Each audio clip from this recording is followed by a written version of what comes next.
உலகெங்கிலும் வாழும் தமிழ் உறவுகளுக்கு நமது அன்பார்ந்த வணக்கங்களை தெரிவித்துக் கொள்கிறோம். சங்கத்தமிழ் இலக்கிய பூங்காவின் தலைவர் ஐயன் திருவள்ளுவரை தொழுது செயலாளர் பாவேந்தர் பாரதிதாசனை வணங்கி இன்றைய கவிஞர் அரங்கம் நிகழ்ச்சியிலே நாம் சந்தித்திருப்பது மூத்த கவிஞர் திரு அருணா அவர்களை. கவிஞர் அருணா தஞ்சை மாவட்டம், அதாவது ஒருங்கிணைந்த தஞ்சை மாவட்டத்திலே திருப்பனந்தாளை சேர்ந்தவர்கள்.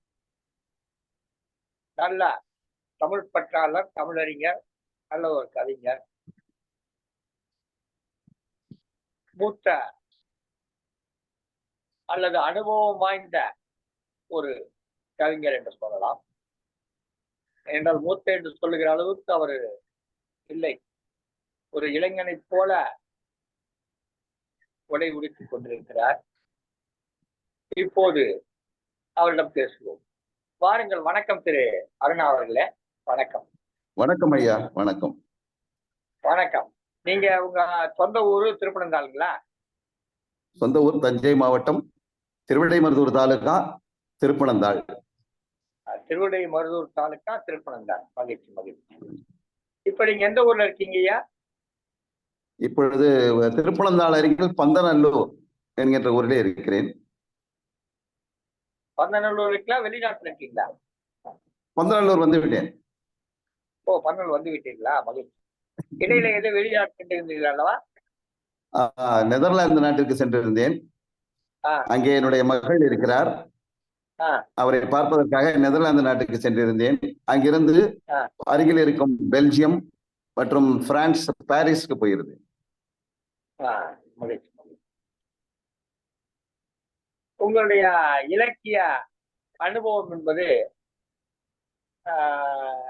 எத்தனை ஆண்டுகள் அனுபவம் உள்ளவர்? இலக்கியத்தை எத்தனை ஆண்டுகளாக நீங்கள் இலக்கிய துறையில் இருக்கிறீர்கள்? நான் பள்ளி பருவத்திலிருந்தே ஆர்வமுடன் இருந்திருக்கிறேன். 8ஆம் வகுப்பு படிக்கும் பொழுது தமிழ் இலக்கிய மன்றத்தின் செயலாளராக தேர்வு செய்யப்பட்டேன். முதல் முறையாக நான் மேடை ஏறியது ஒரு பாரதியார் விழா. அப்பொழுது என்னுடைய அண்ணன் தமிழ் இலக்கியம் பயின்று கொண்டிருந்தார். செந்தமிழ் கல்லூரியிலே புலவர் வகுப்பிலே படித்திருந்தார். எனக்கு அப்பொழுது இந்த அளவுக்கு எழுத தெரியாது. அதனால் அவர் எனக்கு தயாரிப்பு செய்து கொடுத்த பேச்சை நான் அங்கே பேசிவிட்டு வருவேன். நான் முதலாக ஒரு பேச்சு பேசினேன்.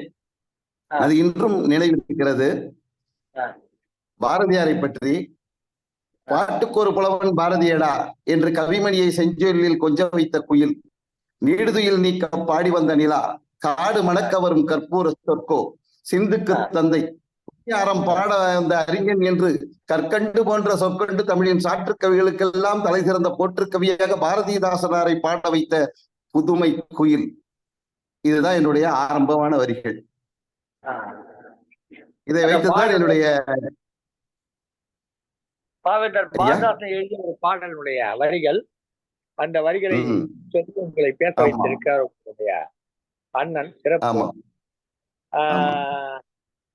நீங்க என்ன விதமான பணி செய்து கொண்டீர்கள் ஐயா? நான் 1960 பிறந்தேன். அதற்கு பிறகு பள்ளி கல்வியை திருப்பனந்தாளிலும், கல்லூரி கல்வியை பிஏ வரையில் பிஏ பொருளாதாரம் சென்னையிலும், பட்டமேற்படிப்பு எம்ஏ கிராமிய பொருளாதாரத்தை காந்தி கிராம பல்கலைக்கழகத்திலும் பயின்றேன். அடுத்து எம்ஃபில் பட்டத்தை அண்ணாமலை பல்கலைக்கழகத்திலே பெற்றேன்.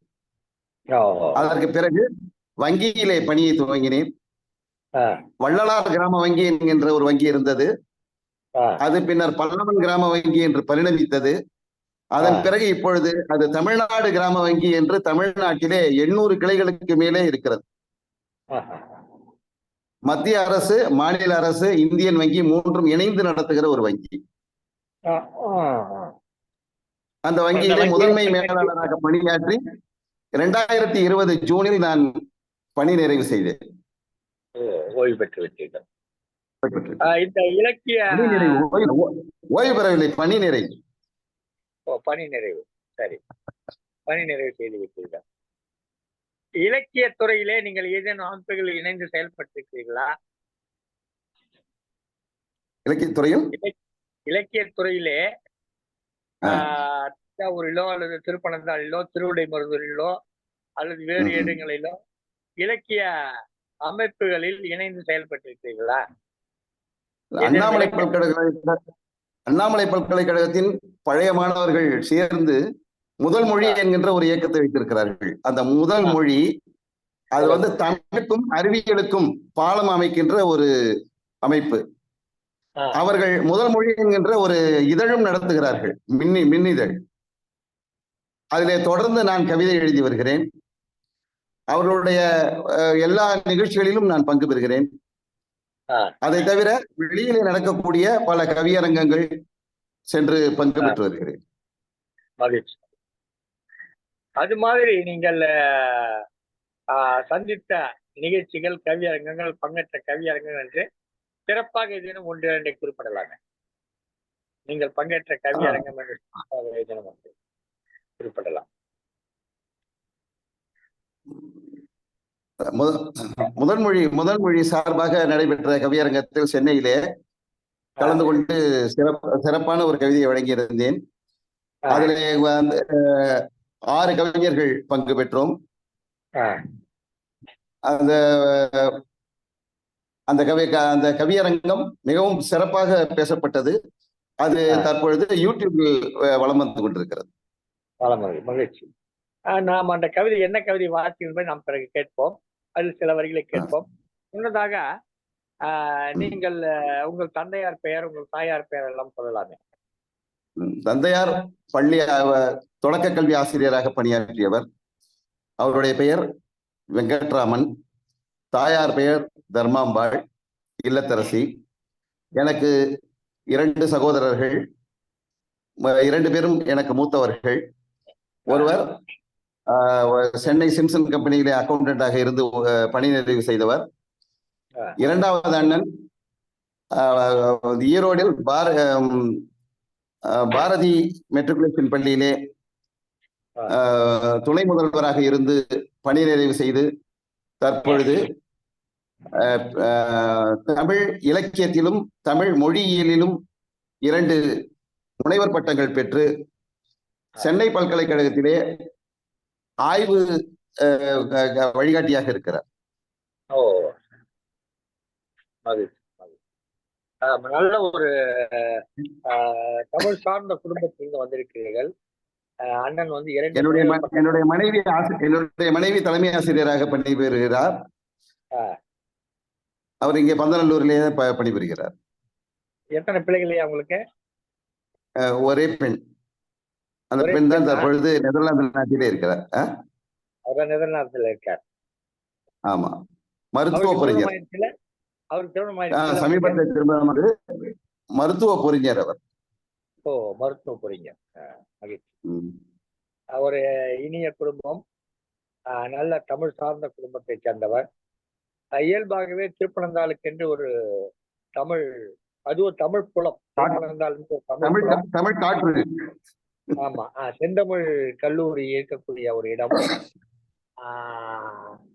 நல்ல தமிழ் ஆர்வம் மிக்கவர்கள் அல்லது நல்ல தமிழ் புலவர்களை உருவாக்குகிற ஒரு கல்லூரி.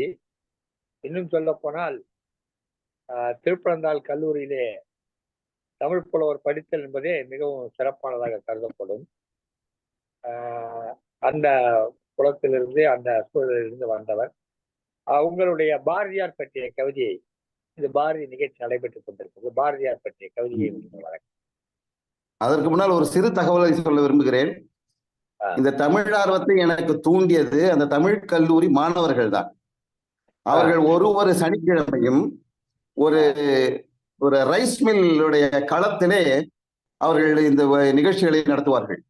ஒரு கவியரங்கமோ கருத்தரங்கமோ பட்டிமன்றமோ ஏதாவது ஒன்று நடத்துவார்கள். அவர்கள் கிட்டத்தட்ட ஒரு 30-40 பேர் இணைந்து இந்த நிகழ்ச்சியை அவர்களுக்குள்ளாக நடத்துவார்கள். அப்பொழுது நான் வெகுவாக அங்கு பார்வையாளராக கலந்து கொண்டிருப்பேன். அவர்களுக்கு சிறு சிறு உதவிகளை செய்து கொண்டு அங்கே பார்வையாளராக கலந்து கொண்டிருந்தேன். அதிலிருந்து ஏற்பட்ட தொடர்பு தான் இந்த தமிழுக்கும் எனக்குமான தொடர்பு. திருப்பனந்தாளிலே நெல் அரைக்கும் இடத்தில் கூட சொல்லரைப்பார்கள். ஆமா, பாவரைக்கும் இடத்தில் கூட பாவரைப்பார்கள். பாவரைப்பார்கள். மகிழ்ச்சி. உங்களுடைய பாரதியார் கவிதையை தாருங்க. சரிங்க. சங்கத்தமிழ் இலக்கிய பூங்கா தலைவராம் தெய்வப்புலவர் திருவள்ளுவரை வணங்கி, செயலராம் பாரதிதாசனாரை வணங்கி, ஒருங்கிணைப்பாளராம் திரு நீலகண்ட தமிழ் ஐயா அவர்களையும் வணங்கி, இந்த கவியரங்கத்திலே பங்கு பெற்றிருக்கிற அனைத்து கவிஞர்களையும் வணங்கி, சுவைஞர்களையும் வணங்கி, ஜெர்மன் தமிழருவி வானொலியுடைய நிர்வாகிகள் திரு நைனி விஜயன் அவர்களையும் திருமதி சசிகலா விஜயன் அவர்களையும் வணங்கி, இந்த பாரதியாரினுடைய கவியரங்கத்திலே சங்கத்தமிழ் இலக்கிய பூங்காவினுடைய ஒரு கூறாக கலந்து கொள்வதிலே நான் பெருமை அடைகிறேன்.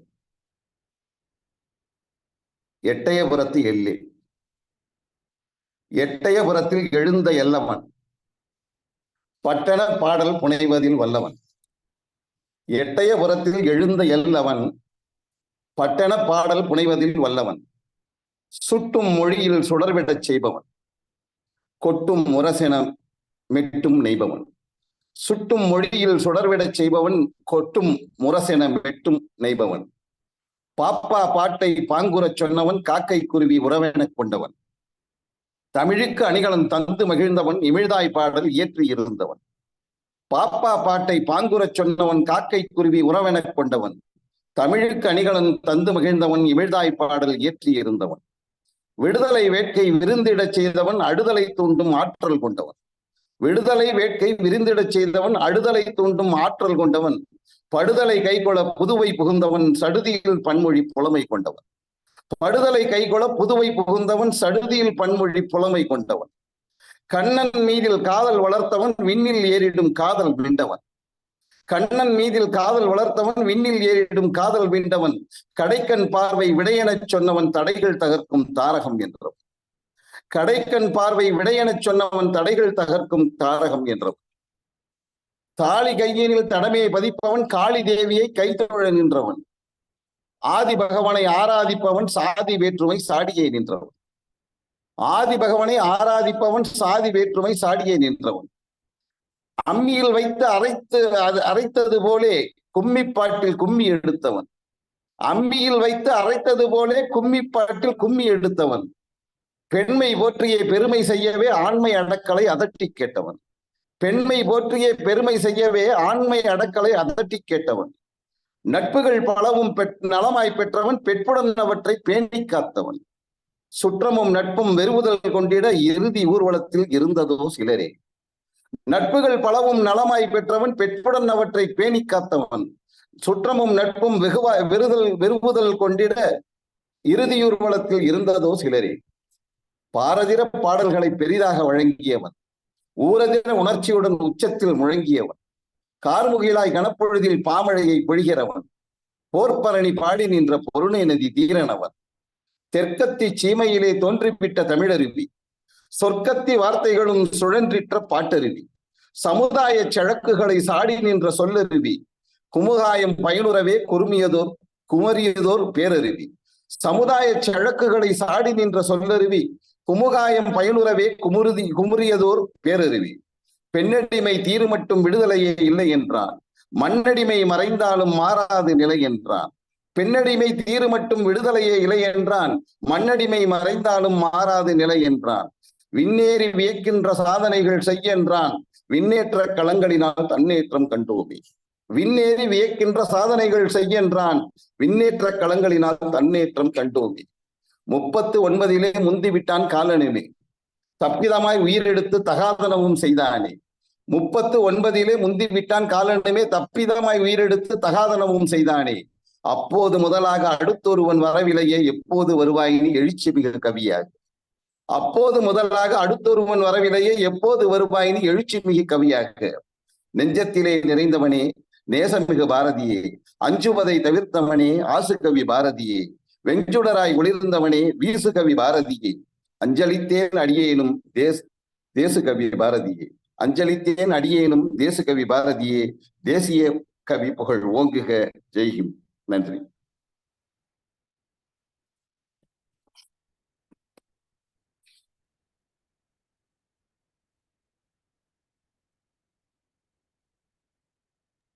அப்பா ஒளிவாங்கி. அருமையாக கவிதை அருவி போல கொட்டியது. சில இடங்களில் சமுதாய சழக்குகளை தேல் போலவும் கொட்டியது. கண்ணன் மீது காதல் கொண்டவன் விண்ணில் ஏறும் வித்தகம் கண்டவன் என்றெல்லாம் கவிதை கூறினார். சமுதாய சழக்குகளை சாடியதோர் சொல்லருவி என்று பாரதியாரை பற்றி கவிதையிலே கூறியிருந்தார். பாட்டருவி, சொல்லருவி என்றெல்லாம் சொன்னார். தமிழருவியின் கவிதை களம் நிகழ்ச்சியிலே தொடர்ந்து கலந்து கொண்டு கவிதைகளை வழங்கிக் கொண்டிருப்பவர் கவிஞர் அருணா அவர்கள். வாரந்தோறும் இவருடைய கவிதைகள் வீரியத்தோடு ஒலித்துக் கொண்டிருக்கும். அந்த வகையிலே தமிழருவி கவிதை களம் நிகழ்ச்சியை பற்றி உங்களுடைய கருத்துக்களை கொள்ளலாம். ஐயா,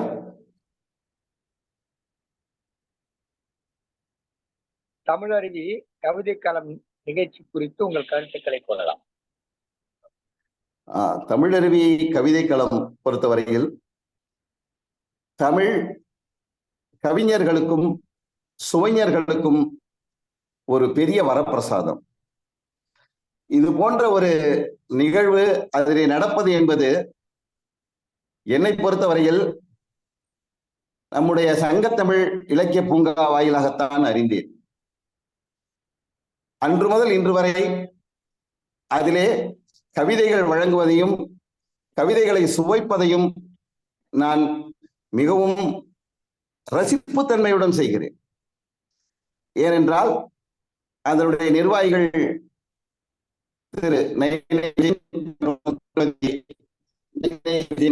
திருமதி சசிகலா அவர்கள் அந்த நிகழ்ச்சியை நடத்துகின்ற பாங்கு, அவர்கள் கவிஞர்களை வரவேற்கின்ற விதம், உற்சாகப்படுத்துகின்ற விதம் எல்லாம் மிகவும் அருமையாக நெஞ்சை தொடும் வகையிலே இருக்கிறது.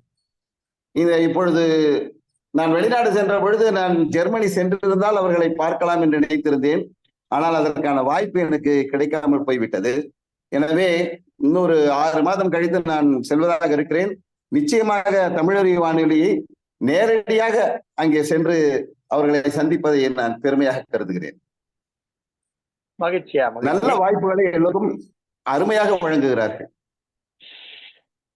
மகிழ்ச்சியா. தமிழருவி கலையகம் என்பது சற்றேறக்குறைய 40 ஆண்டுகளாக இயங்கிக் கொண்டிருக்கிறது. முதலில் தமிழருவி இதழாக வந்தது. ஜெர்மன் நாட்டின் முதல் தமிழ் இதழ் என்று சொல்லலாம். தமிழருவி முதல் தமிழ் இதழ் என்று சொல்லலாம். இப்போது வானொலியாக மலர்ந்து இயங்கிக் கொண்டிருக்கிறது.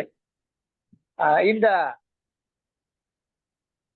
தமிழருவி பல கவிஞர்களை உலகத்திற்கு அறிமுகப்படுத்தியிருக்கிறது. அந்த வகையிலே கவிஞர் அருணாவையும் தனது கவிதை களம் நிகழ்ச்சி மூலமாக இந்த உலகத்திற்கு தொடர்ந்து அறிமுகப்படுத்திக் கொண்டிருக்க அவருக்கு நன்றியை தெரிவித்துக் கொள்வோம். உங்களுடைய கவிதை ஒரு நிகழ்ச்சியில் நீங்கள் வாசித்ததாக ஒரு கவிதை சொன்னீர்கள். அந்த கவிதையின் சில வரிகளை சொல்லலாம். ஒரே ஒரு நிமிஷம்.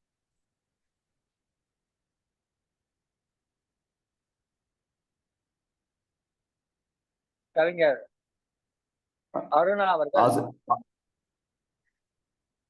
ஆசிரியர்களை பற்றி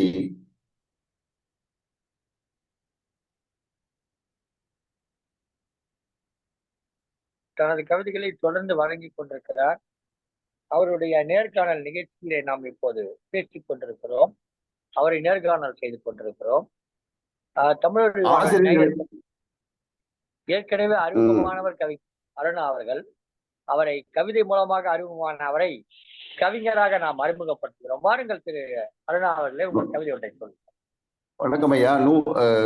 முதல் மொழி இயக்கத்தினுடைய நூல் வெளியீட்டு விழாவிலே, புத்தக திருவிழாவிலே நடைபெற்ற, சென்னை புத்தக திருவிழாவிலே நடைபெற்றது. அப்பொழுது ஆசிரியர்களை பற்றிய ஒரு கவிதையை நான் வழங்கினேன். அதில் சில வரிகள்: எண்ணும் எழுத்தும் எமக்கறிவித்தவர், கண்ணெனத் தகுமென கருத்தாய் சொன்னவர், எண்ணில் அறிவினை ஒளிர்ந்திடச் செய்தவர், மண்ணில் மனிதனாய் வலம் வரச் செய்தவர், ஏணியாய் இருந்தே ஏற்றி விட்டவர், தோணியாய் சுமந்தே துறையில் விட்டவர், கலங்கரை விளக்காய் களங்களை ஈர்த்தவர், உளங்கொள பாடமே உரைத்தே உயர்ந்தவர், வேற்றுமை பாரா சமத்துவ நாயகர், கற்றிடும் மாணவர் கவனம் கவர்ந்தவர், எடுத்து காட்டினை இணைத்தே சொல்பவர், மடுக்கும் செய்தியை மனத்தில் பதிப்பவர், செல்வழி அறிந்து சேதமே இருந்தால் நல்வழிப்படுத்தும் நயமிகு நாயகர், அல்வழி தடுத்தே அறவுரை பகரும் கல்வியை தந்திடும் கருத்து போதகர். ஆசிரியரை பற்றி ஒரு அருமையான கவிதை வழங்கினார்கள். சிறப்பாக இருந்தது. நல்வழிப்படுத்துவது மட்டுமல்ல, ஆசிரியருடைய பணி நல்வழிப்படுத்துவது மட்டுமல்ல, அல்வழி எது என்று எடுத்து கூறி அவர்களை முறைப்படுத்த வேண்டும் என்பதை மிக அழகாக இந்த தனது கவிதைகள் மூலமாக குறிப்பிட்டிருந்தார் கவிஞர் அருணா அவர்கள். ஏற்கனவே ஒரு முறை சங்கத்தமிழ் இலக்கிய பூங்கா நடத்திய ஒரு பன்னாட்டு கவிதை போட்டியிலே அவர் முதல் பரிசு பெற்றிருந்தார். அதை பற்றி சொல்லுங்கள் ஐயா. நான் அகில உலக அளவிலே கலந்து கொண்ட முதல் ஒரு சிறப்பிடம் இப்படி கிடைக்கும் என்று நான் எதிர்பார்க்கவில்லை. உண்மையாகவே நான் எதிர்பார்க்கவில்லை. இருந்தாலும் கிட்டத்தட்ட 200 பேர் கவிதைகள் வழங்கியிருந்தார்கள். அதிலே இந்த கவிதையை ஒரு குழு முதன்மையாக தேர்ந்தெடுத்தது என்பது மிகவும் என்னுடைய பணிக்கு இது ஒரு ஊக்கம் கொடுப்பதாக அமைகிறது. அந்த வகையிலே நான் சங்கத்தமிழ் இலக்கிய பூங்காவிற்கு மிகவும் கடமைப்பட்டிருக்கிறேன். அந்த கவிதையில உங்களிடம் இருக்கும் என்று சொன்னால் அதில் ஒரு சில வரிகளை நீங்கள் வாசிக்கலாம். இவர் முதல் பரிசு பெற்ற கவிதை இப்போது வழங்குகிறார். வாருங்கள் ஐயா. மனைமக்கள் குடிபேணி மேன்மையுறச் செய்ததையும், அணை போட்ட தருணங்கள் அதை தாண்டி போனதையும், துணையான மனையவளின் துணிவான கை கொடுப்பும், நினைவினிலே நின்றாடி நீர்த்திரையை இறக்கிடுமே, ஆண் என்றும் பெண் என்றும் அழகாக பெற்றிருந்தும் ஏன் இந்த ஏகாந்த வாசமென கேட்டாலே, தூரத்து பச்சையதே விழிகளுக்கு விருந்தாகும், சாரத்தை செப்பி விட்டு சரக்கெனவே செல்கின்றார். எதை பற்றிய தலைப்பு இந்த கவிதையின் தலைப்பு? முதியோரை போற்றுவோம். போற்றுவோம். பன்னாட்டு கவிதை போட்டியிலே உங்களுக்கு முதல் பரிசு கிடைத்தது. திருக்குறள் தொண்டர் சிவகாமி சண்முக சுந்தரம் விருது வழங்கப்பட்டது. முதல் அந்த அந்த கவிதை போட்டியிலே பங்கேற்ற 200க்கும் மேற்பட்ட கவிஞர்களில் முதல் கவிஞராக நீங்கள் முதல் பரிசு கவிதையாக உங்கள் கவிதை தேர்ந்தெடுக்கப்பட்டது. அப்போது உங்களை எனக்கு அதிக அளவில் பழக்கம் கிடையாது, நமக்கு பெரும் பழக்கம் கிடையாது. சற்றேறக்குறைய முதல் முறையாக அந்த நிகழ்ச்சியில் தான் உங்களை சந்தித்தேன் என்று சொல்லலாம். ஆமாம். தொடர்ந்து எழுதி கொண்டிருக்கிறீர்கள். இந்த எழுதுகிற பழக்கம் என்பது 8ஆம் வகுப்பு படிக்கும் போது தமிழ் இலக்கிய கழகத்திலே செயலராக இருந்த போது எனக்கு இந்த இலக்கிய வாசம் அடித்து விட்டது என்று சொன்னீர்கள். பிறகு நீங்கள் கவிதை எழுதுகிற, ஏற்கனவே நீங்கள் சொன்னது போல் உங்களுடைய அண்ணன் எழுதி கொடுத்ததை படித்துக் கொண்டிருக்கிறீர்கள். நீங்கள் எப்போது சுயமாக நாமே எழுத வேண்டும் என்ற எழுதினீர்கள். அந்த எண்ணம் உங்களுக்கு தோன்ற காரணமாக அமைந்தவர் யார்? நான் கல்லூரியிலே இணைந்த பொழுது சென்னையிலே பல இலக்கிய விழாக்களிலே கலந்து கொள்வேன். முக்கியமாக அந்த கவியரங்கங்களிலே கலந்து கொள்வது எனக்கு மிகவும் பிடித்தமானது. ஈரோடு தமிழன்பன், மு. மேத்தா, கவிஞர் நா. காமராசன் இவர்களை போன்ற கவிஞர்கள் கலந்து கொள்கின்ற நிகழ்ச்சிகளிலே நான் பெரும்பாலும் கலந்து கொள்வது பார்வையாளனாக இருந்திருக்கிறேன். அவர்களுடைய தாக்கமும் என்னிடம் இருக்கும். சுரதா ஓமை கவிஞர் சுரதா அவர்களை எனக்கு மிகவும் பிடிக்கும். அவருடைய ஏன்னா முதல்ல எனக்கு தெரிந்து ஒரு அதாவது பாடை என்கின்ற சொல்லுக்கு கால் கழிந்த கட்டில் என்று பயன்படுத்தி இருந்தார். ரொம்ப பிடித்தமான கவிஞர். பாரதிதாசனாருடைய பரம்பரையிலே அவர் முக்கியமான கவிஞர். அதனால அவர்களெல்லாம் எனக்கு ஒரு ஊக்கம் அளித்தார்கள். அதே நேரத்தில் என்னுடைய கல்லூரி பேராசிரியர் அவர் மிகவும் தமிழிலே நாராயண பாரதி என்ற பெயர், தமிழிலே மிகவும் ஆர்வமுடைய ஒரு கவிஞர். அவர்தான் எனக்கு எப்படி எழுத வேண்டும், எதற்கு அடுத்து எப்படி வர வேண்டும், இதை எப்படி எப்படி எல்லாம் அடுக்கி கொண்டு செல்ல வேண்டும் என்கின்ற வழிமுறைகளை எல்லாம் வகுத்து கொடுத்தவர். அவர் மூலமாக நான் நிறைய அறிந்து கொண்டேன். அதற்கு பிறகுதான் நிறைய கல்லூரி விழாக்களிலே கலந்து கொள்ள ஆரம்பித்தேன். கல்லூரி காலத்திலே நிறைய எழுதினேன். இதுல காந்திகிராம் பல்கலைக்கழகத்திலே வரக்கூடிய ஆண்டு மலரிலே தமிழ் பகுதிக்கு மாணவர் செயலாளராக மாணவர் எடிட்டராக நான் செயலாற்றியிருக்கிறேன். அதற்கு பிறகு நிறைய விழாக்களில் கலந்து கொண்டாலும் பணிக்கு வந்த பிறகு எனக்கு ரொம்ப பணிச்சுமை அதிகமாக இருந்த காரணத்தாலே என்னால் எதுவுமே செய்ய முடியும். என்னுடைய பணி பெரும்பாலும் ஊராக செல்ல வேண்டிய பணியாகவும் இருந்தது. அதனால எனக்கு அதிலே என்னுடைய நாட்டத்தை செலுத்த வேண்டியது இருந்தது. தமிழில எனக்கு முனைவர் பட்டம் பெற வேண்டும் என்கின்ற ஒரு பெரிய ஆசையும் உண்டு. அல்லது பொருளாதாரத்திலே கூட திருவள்ளுவரை வைத்து ஒரு இது செய்வோம் என்று நினைத்தேன். ஆனால் எனக்கு என்னுடைய துறை அனுமதி கிடைக்கவில்லை. அதனால் அது அப்படியே விட்டு போய்விட்டது. பிறகு ஓய்வு பெறுவதற்கு, அதாவது பணி நிறைவு செய்வதற்கு ஒரு 2 ஆண்டுகளுக்கு முன்னர் மறுபடியும் இது போன்ற நிகழ்ச்சியை ஆரம்பித்தேன். அதிலிருந்து அதிகமாக எழுதி வருகிறேன். உங்களுக்கு வங்கியிலே என்றால் பணத்தை எண்ணுவதிலேயே நேரம் சரியாக போனது. கவிதை இலக்கியத்தை எண்ணுவதற்கு நேரம் இல்லாமல் போய்விட்டது. பணத்தை எண்ணியதிலே கவிதை இலக்கியத்தை எண்ணுவதற்கு நேரம் இல்லாமல் போய்விட்டது என்று நினைக்கிறேன். காலமும் இப்பொழுது ரொம்ப அருகிட்டே வருது. எதனால அப்படின்னாக்கா, இப்பொழுது எல்லாமே காணொளி விஷயமா போயிடுச்சு. அதுவும் இல்லாம திரை இசை தான் ரொம்பவும் இப்பொழுது இடம் பிடித்திருக்கிறது. அந்த திரை இசையிலையும் பார்க்க போனீங்கன்னாக்க யாருமே முழுமையான இலக்கிய கவிஞர்களாக இல்லை. யார் வேணாலும் எப்படி வேணாலும் எழுதலாம், அதை நம்ம மெட்டு அமைச்சுக்கலாம் அப்படிங்கிற ஒரு காலகட்டம் வந்துடுச்சு. அதுவும் இல்லாம இந்த ஏஐ சொல்றாங்க இல்லையா, ஆர்டிபிஷியல் இன்டெலிஜென்ஸ், அந்த விஷயத்துல இப்பொழுது நிறைய பேர் என்னன்னாக்க ஒரு சாதாரணமா ஒரு 4 வரியை ஏதாவது ஒண்ணு எழுதிட்டு அதை ஒரு ஆப்ல போட்டு அதில் போட்டு விட்டாக்க அது ஏதோ ஒரு டப்பான்னு அடிச்சுட்டு ஒரு கவிதை மாதிரி ஒரு பாட்டு மாதிரி ஒரு இதை உருவாக்கி விட்டுறாங்க. அதை உடனே எல்லாருக்கும் அனுப்பி விட்டுறாங்க. இப்போ காலகட்டம் இப்படிதான் போயிட்டு இருக்கு. ஏதாவது ஒரு சவுண்டை கொடுத்து அதுக்கு ஏதாவது ஒரு வரிகளை போட்டு ஏதாவது எழுதி விட்டாக்க படிச்சுக்கலாம் அப்படிங்கிற மாதிரி. அதனால இப்பொழுது வெகுவாக இப்ப கூட நாம கூட பாருங்களேன், நாம கவியரங்கம்னு நடத்துறோம். 28 பேர் கொடுத்தாலும் 4 பேர் 5 பேர் தான் நம்ம கலந்துக்கணும். இது உரமா போகணுங்கிறதுனால அந்த 4 வரி கவிதைகள் மட்டும்தான் விரும்புறாங்க. அதனால இப்பொழுது மரபு வழி கவிதைகளை விட மற்ற கவிதைகளை விட இப்பொழுது ஹைக்கூ கவிதைகள் தான் இப்பொழுது மக்கள் மனதில் இடம் பிடிக்கிறது. எனவே இப்ப எல்லோரும் அதற்கான முயற்சிகளை எடுத்துக்கொண்டிருக்கிறார்கள். நாமும் அதை வரவேற்போம். காலத்திற்கு ஏற்றாற்போல் நாமும் நம்மை ஒரு கவிதை படித்தேன். முல்லை முள்ளால் எடுத்தேன், முல்லை முள்ளால் எடுத்தேன், பூவென்று போனது வழி. பூவென்று போனது வழி என்று ஒரு கவிதை படித்தேன். அது அந்த நேரத்துக்கு அந்த விடயத்தை அவங்க சொல்றாங்க. அது மனசுல போய் சேருகிற மாதிரி இருக்கிறது. இப்போது அந்த ஐக்குவை தாண்டி நகைச்சுவை என்கிற பெயரிலே மீம்ஸ் வந்து விட்டது. மீம்ஸ் மூலமாக இன்னும் எளிமையாக செய்திகளை சொல்லுகிறார்கள். அதற்கு ஏதேனும் ஒரு திரைப்பட காட்சி அந்த காட்சியை வைத்து இவர்கள் ஒரு கருத்தை சொல்லி ஒரு விடயத்தை புரிய வைத்து விடுகிறார்கள், எளிதில் புரிய வைத்து விடுகிறார்கள். நம்முடைய நகைச்சுவை நடிகர்கள் அவர்கள் திரைப்படத்தில் பேசிய அந்த வசனங்களை எல்லாம் வேறொரு இடத்திலே பயன்படுத்துவதன் மூலமாக இவர்கள் சொல்ல இன்னொரு கருத்தை புரிய வைத்து மனதிலே பதிய வைத்து விடுகிறார். இதெல்லாம் ஒரு நவீன தொழில்நுட்பத்துடைய வளர்ச்சி என்று சொல்லலாம். அந்த வளர்ச்சி நம்முடைய அந்த வளர்ச்சி என்பது நம்முடைய கவிதைகளுக்கும் பயன் தருவதாகவே நினைக்கிறேன். நான் பயன் தரவில்லை என்று சொல்ல மாட்டேன், பயன் தருவதாக நினைக்கிறேன்.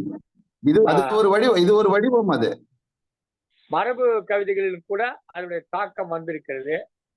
அதனுடைய போக்கு காணப்படுகிறது. மிகச்சிறப்பானது ஒரு நேர்காணலை உங்களிடம் கண்டதில் மிகவும் மகிழ்ச்சி அடைகிறோம். நீங்கள் உங்களுடைய கவிதைகளை சொல்லி, பாரதியார் கவிதைகளை சொல்லி, பாரதியை போல நீங்களும் மீசை வைத்திருக்கிறீர்கள். நிச்சயமாக பாரதியை போல ஆசைகளும் வைத்துக் கொண்டிருப்பீர்கள். பாரதியின் கனவுகள் பல நனவாகி இருக்கிறது, சில இன்னும் நனவாகாமலே இருக்கிறது. அந்த அவருடைய கனவுகள் நனவாகட்டும். கவிஞருடைய கருத்துக்களை இங்கே இந்த நிகழ்ச்சியில் எடுத்து சொல்வதன் மூலமாக கவிஞர் நிகழ்ச்சியிலே இன்றைக்கு கவிஞர் அருணா அவர்களை சந்தித்தோம். ஒருங்கிணைந்த தஞ்சாவூர் மாவட்டத்தினுடைய திருப்பனந்தாள் பகுதியைச் சேர்ந்தவர். திருவிடைமருதூர் அருகில் இருக்கக்கூடிய திருப்பனந்தாளை சேர்ந்த கவிஞர். மிகச்சிறந்த தமிழ் பற்று மிக்கவர். வல்லமை மிக்க கவிதைகளை வழங்கிக் கொண்டிருப்பவர்கள். சிறப்பையா. இந்த கவிஞர் அரங்கம் நிகழ்ச்சியிலே இன்றைக்கு மூத்த கவிஞர் திரு அருணா அவர்களோடு பேசிக் கொண்டிருக்கிறோம். இந்த நிகழ்ச்சியில நிறைவு பகுதியிலே பேராசிரியர் முனைவர் கு. சசிகலா அம்மையார் அவர்கள் திருவண்ணாமலையில் இணைந்து ஒரு சில மணித்துளிகள் வாழ்த்துறை வழங்க வருகிறார். வாருங்களாமா, வாருங்கள் திருமதி பேராசிரியர் முனைவர் சசிகலா அவர்கள். வணக்கம் ஐயா. வணக்கம் ஐயா. கவிஞர் அருணா அவர்கள் அவருடைய இலக்கிய பயணத்தை குறித்தும் கவிதை தொடக்கத்தின் நிகழ்வுகள் குறித்தும் நம்மோடு அழகாக ஒவ்வொரு தகவலையும் அழகாக நம்மோடு பகிர்ந்து கொண்டார்.